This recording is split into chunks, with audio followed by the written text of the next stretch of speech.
Degree പഠിക്കാൻ ഇനി തടസ്സങ്ങളില്ല. നിങ്ങളുടെ കയ്യിൽ ഒരു സ്മാർട്ട് ഫോൺ ഉണ്ടോ? എന്നാൽ നിങ്ങൾക്ക് ഡിഗ്രി ബാസ് സ്റ്റഡി സെന്ററിലൂടെ പഠിക്കാം.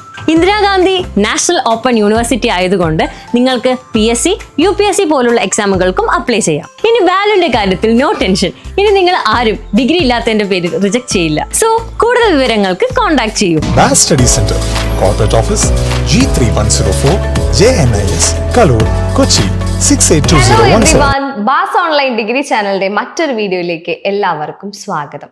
അപ്പോൾ നമുക്കറിയാം, ഓൾമോസ്റ്റ് എല്ലാവരും, അതായത് സെക്കൻഡ് ഇയർ സ്റ്റുഡൻസും അതുപോലെ ഡിസംബർ ജാനുവരിയിൽ അഡ്മിഷൻ എടുത്ത സ്റ്റുഡൻസിനും ഇപ്പോൾ അസൈൻമെന്റിന്റെ ടൈമാണ്.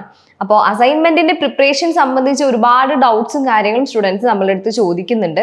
അപ്പോൾ അസൈൻമെന്റിനെ ഫുൾ മാർക്ക് എങ്ങനെ മേടിക്കാം എന്നാണ് നമ്മൾ ഇന്നത്തെ വീഡിയോയിൽ ഡിസ്കസ് ചെയ്യാൻ പോകുന്നത്.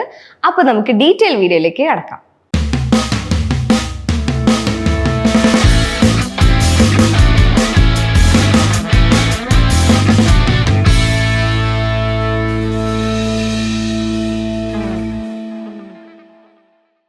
ഇഗ്നു യൂണിവേഴ്സിറ്റിയിൽ ഡിഗ്രി ചെയ്യണമെന്ന് ആഗ്രഹിക്കുന്ന സ്റ്റുഡൻസ് ഇനി ഒട്ടും വൈകിക്കേണ്ട. രജിസ്ട്രേഷൻ ഒക്കെ സ്റ്റാർട്ട് ചെയ്തിട്ടുണ്ട്. അപ്പോൾ അവർ ഉടൻ തന്നെ താഴെ കാണുന്ന നമ്പറിൽ കോൺടാക്ട് ചെയ്യുക. BA, BCom, BBA, BSW മുതലായ കോഴ്സുകൾക്കാണ് നമ്മൾ അഡ്മിഷൻ ആരംഭിച്ചിരിക്കുന്നത്. അപ്പോൾ അസൈൻമെന്റിന്റെ പ്രിപ്പറേഷൻ ഓൾറെഡി എല്ലാവരും സ്റ്റാർട്ട് ചെയ്ത് തുടങ്ങിയിട്ടുണ്ടായിരിക്കും. പല സബ്ജക്റ്റുകൾക്കും അസൈൻമെന്റിന്റെ ക്വസ്റ്റ്യൻ പേപ്പർ യൂണിവേഴ്സിറ്റി അപ്ഡേറ്റ് ചെയ്തിട്ടില്ല. അപ്പൊ അവരെ അതിനു വേണ്ടി വെയിറ്റിംഗ് ആയിരിക്കും. എന്നിരുന്നാലും അപ്ഡേറ്റ് ചെയ്ത ക്വസ്റ്റ്യൻസിന്റെ ആൻസേഴ്സ് നിങ്ങൾ എഴുതി തുടങ്ങണം എത്രയും വേഗം. ഒന്നും ലാസ്റ്റത്തേക്ക് വെക്കരുത്. നമുക്കറിയാം, ഓൾമോസ്റ്റ് ഒരു സെപ്റ്റംബർ ആവുമ്പോഴാണ് ഇപ്പൊ ലാസ്റ്റ് ഡേറ്റ് യൂണിവേഴ്സിറ്റി പറഞ്ഞിരിക്കുന്നത്. സെപ്റ്റംബർ ആവുമ്പോൾ സബ്മിറ്റ് ചെയ്താൽ മതി എന്ന് വിചാരിച്ച് ആരും എഴുതാതിരിക്കരുത്. ഫാസ്റ്റ് ആയിട്ട് തന്നെ എഴുതാം. ഇപ്പൊ എഴുതുമ്പോൾ ഓൾമോസ്റ്റ് സെക്കൻഡ് ഇയേഴ്സിനൊക്കെ അറിയാം, കാരണം അവർ ഫസ്റ്റ് ഇയറിൽ ഓൾറെഡി അസൈൻമെന്റ് ഒക്കെ സബ്മിറ്റ് ചെയ്തവരാണ്. ഇപ്പോൾ ഫസ്റ്റ് ടൈം അസൈൻമെന്റ് എഴുതുന്നവർക്കാണ് ഒരുപാട് ഡൗട്ട്സ് ഉണ്ടായിരിക്കാം. അപ്പൊ അവരോട് എനിക്ക് പറയാനുള്ളത്, അസൈൻമെന്റ് നമ്മൾ റെഗുലർ കോളേജിൽ CE മാർക്ക് കിട്ടുന്നത് പോലെ വളരെ ബുദ്ധിമുട്ടുള്ള ഒരു കാര്യമല്ല. നിങ്ങൾ കൃത്യമായിട്ട് അസൈൻമെന്റ് എഴുതി സബ്മിറ്റ് ചെയ്യുകയാണെങ്കിൽ നിങ്ങൾക്ക് ഒരു 85+ മാർക്ക് 100ൽ കിട്ടും. അപ്പൊ നല്ലൊരു മാർക്കാണ്. അസൈൻമെന്റിന്റെ മാർക്ക് ഇഗ്നു യൂണിവേഴ്സിറ്റിനെ സംബന്ധിച്ച് വളരെ ഇമ്പോർട്ടന്റ് ആയിട്ടുള്ള മാർക്കാണ്.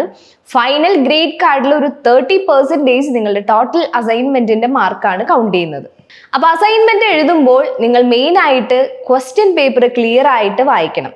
എല്ലാ ക്വസ്റ്റ്യനും ആൻസർ എഴുതണോ വേണ്ടയോ എന്നുള്ളത് ക്വസ്റ്റ്യൻ പേപ്പറിൽ മെൻഷൻ ചെയ്തിട്ടുണ്ടായിരിക്കും. ഒരുപാട് ക്വസ്റ്റ്യൻസ് ചിലപ്പോൾ ഉണ്ടായിരിക്കും. അപ്പൊ പറഞ്ഞിരിക്കുന്ന ക്വസ്റ്റ്യൻസിന് മാത്രം നിങ്ങൾ ആൻസർ എഴുതിയാൽ മതി.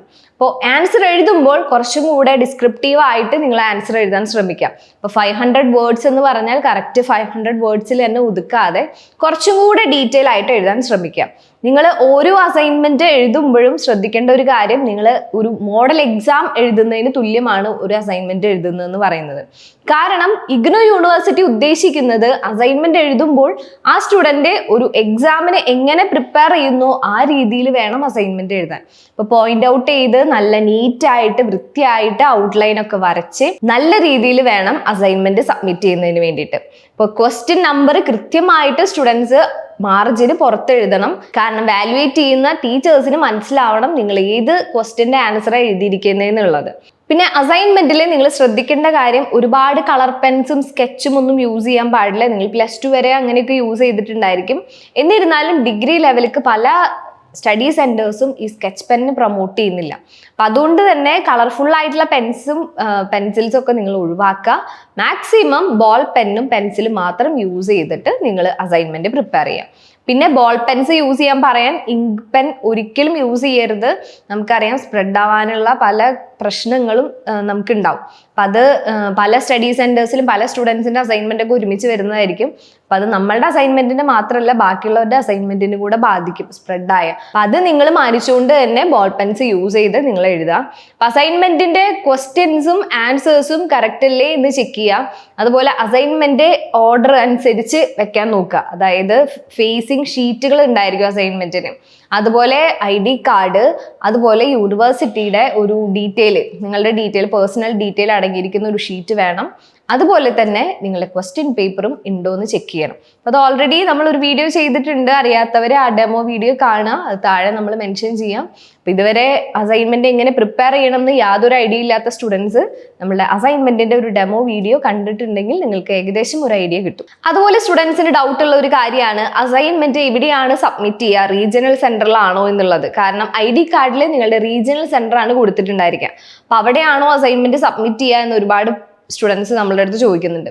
അപ്പൊ അവരോട് എനിക്ക് പറയാനുള്ളത്, അസൈൻമെന്റ് സബ്മിറ്റ് ചെയ്യേണ്ടത് നിങ്ങളുടെ സ്റ്റഡി സെന്ററിലാണ്. സ്റ്റഡി സെന്റർ നിങ്ങൾക്ക് മനസ്സിലാക്കാൻ പറ്റുന്നത് നിങ്ങളുടെ സ്റ്റുഡന്റ് പോർട്ടൽ ഓപ്പൺ ചെയ്ത് നോക്കുക.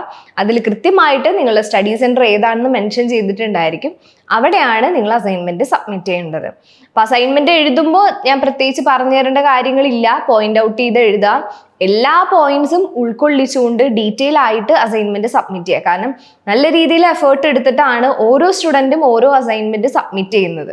അപ്പോൾ നല്ല രീതിയിൽ എഫേർട്ട് എടുക്കുമ്പോൾ നിങ്ങളുടെ ഒരു 100% അതിൽ കൊടുക്കുക. കാരണം റിസൾട്ട് വരുമ്പോൾ നമുക്ക് മാക്സിമം സ്കോർ മേടിക്കാൻ പറ്റണം.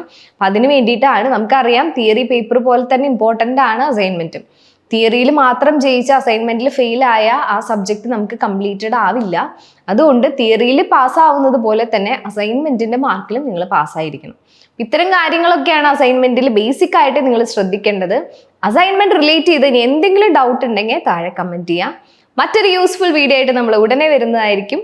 Anyway, thank you.